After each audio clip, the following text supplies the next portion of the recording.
early Hawker Hunter pilots had a name for the first versions of the jet. They called them Widowmakers, not as a joke, not as an exaggeration, but because the aircraft had a set of deadly problems that struck without warning. To understand why, you have to picture the early Cold War.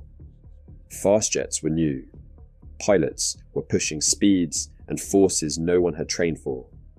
And the Hunter, Britain's promising new fighter, hid flaws that frightened even the best RAF airmen.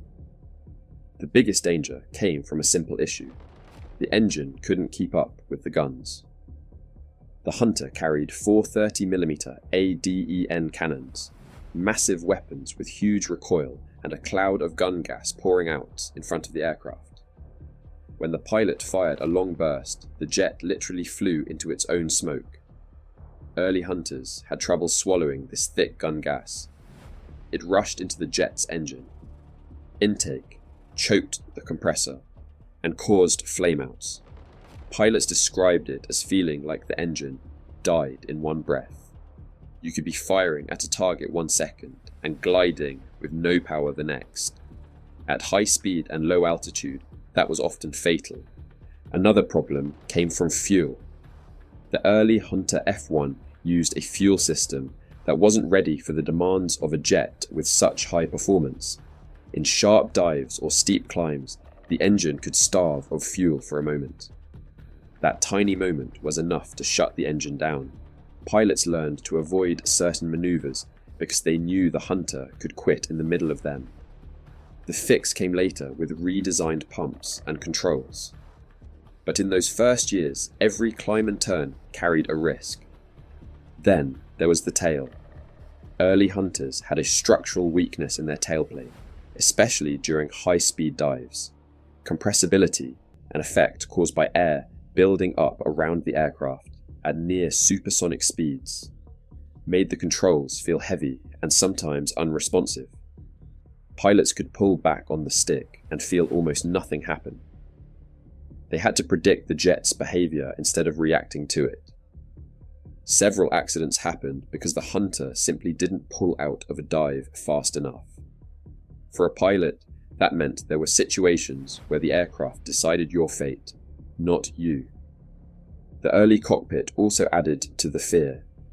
It was cramped, visibility was limited by thick framing, and the controls responded differently at different speeds. Some pilots said it felt like flying two different aircraft. One slow and sluggish below 300 knots, and one sharp and twitchy above 400. Mistiming a control input could send the jet into a dangerous roll or pitch. New pilots fresh from training found this especially challenging. Many RAF instructors quietly warned that the Hunter needed respect, more than any other jet in the hangar. And then came the brake-chute problem. Early Hunters used a drogue chute to help slow down after landing.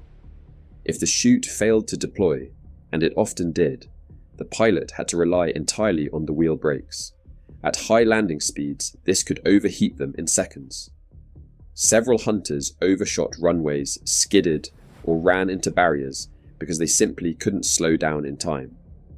It wasn't glamorous, but it was deadly. Yet even with these issues, the Hunter wasn't a bad aircraft. In fact, once its early problems were fixed, it became one of Britain's most successful and longest-serving fighters. The later F.6 model solved almost everything: stronger tail, better fuel system, improved engine, and safer gunfiring. Pilots who flew the refined Hunters described them as smooth, reliable, and almost elegant in the air. But that transformation came too late for the early crews who faced the machine's hidden dangers. So why did Hunter pilots call the first versions Widowmakers?